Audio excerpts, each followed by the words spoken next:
For the full experience, please listen with headphones. You're listening to a Bloom Series production.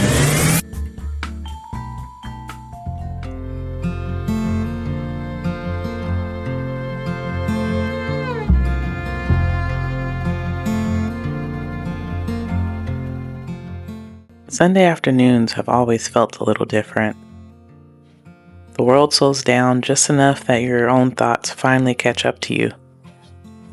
So I did what I always do. I walked to the cafe, ordered my usual lavender latte, found the little bench outside that somehow always seems to be empty when I need it. I told myself I was there for the coffee, but the truth is, I think I was always trying to outrun my own thoughts. The funny thing though, they have a way of finding you anyway. And lately, I've been asking myself a question I don't really know how to answer. So tell me, Jade, what are you afraid of? Jade looks down at her coffee for a moment. For the first time all afternoon, she didn't seem to have a clever response ready. I'm afraid of a lot of things, actually. Yeah. Which is funny because most people think I'm fearless. She stared out across the park. I think I'm afraid of being misunderstood. Yeah. Not in like the little ways. Everybody gets misunderstood sometimes, it's common, but I mean really misunderstood. What do you mean? Like people making up their minds about me before they've even had time to get to know me. Being reduced to a moment, a mistake, a chapter, a version of myself that doesn't even exist anymore. I'm afraid of being seen and not being understood because somehow that feels lonelier than being unseen. I'm afraid that everything I've survived has left fingerprints on me. I hear you. That people will see the scars before they see the strength. That they'll notice the places I broke and completely miss the fact that I've rebuilt myself.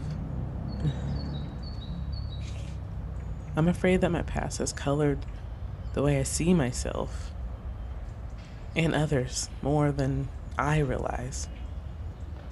Somewhere along the way, I started believing I had to earn being chosen, earn being loved, earn being valued.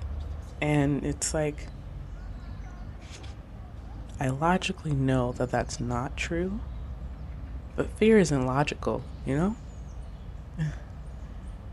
You know what I'm really afraid of? I'm afraid that someone will be standing right in front of me and I'll hand them the most honest version of who I am, and they'll still decide it isn't enough. That's probably more than what you're asking, Sorry. No, I mean, it's not. No, you're fine. Don't apologize at all. But, I'm also afraid of spending my life at the surface. Yeah. Yeah, like small talk and half conversations and people who never ask the second question. Like, I know that this probably sounds strange, but I don't think I've ever been afraid of being alone. I think I've been afraid of never being fully known, of constantly editing myself, making myself easier to understand, easier to digest, easier to fit into whatever version of me somebody else is comfortable with. And the older I get, the less interested I am in that. I want real conversations. I want depth. I want honesty. I want the kind of connection where you can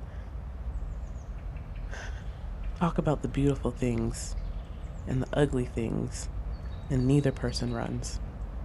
I don't know. Maybe that's unrealistic, but no, not even. Maybe that's why people keep telling me my standards are too high, and no, not at all.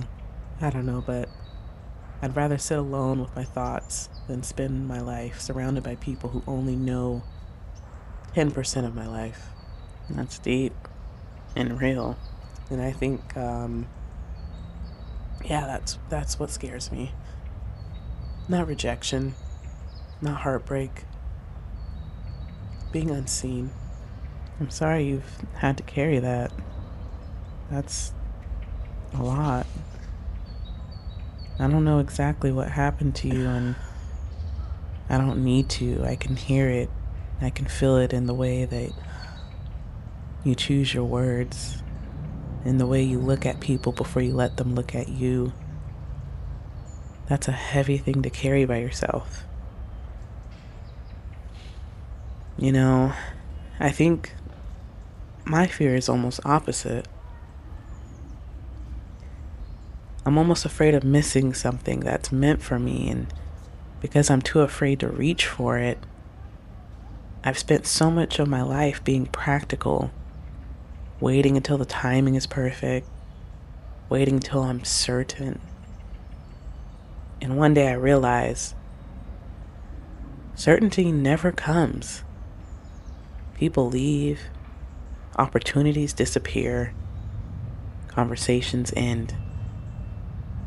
Sometimes the life you're supposed to have is just sitting right in front of you. And fear convinces you to call it bad timing.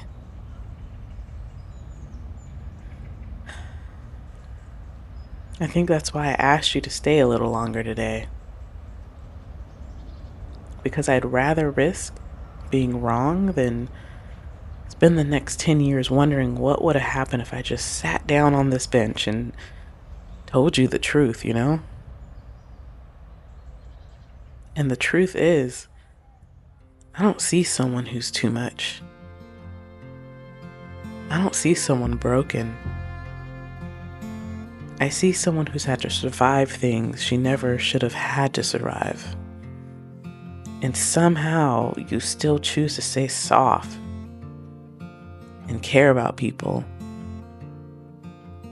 That doesn't make you hard to love, Jade. If anything,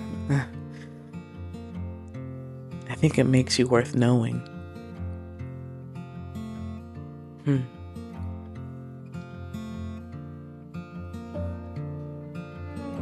You know, I came to that cafe looking for you every day, just hoping I'd bump into you. I'm so glad I did.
You're listening to a Bloom Series production.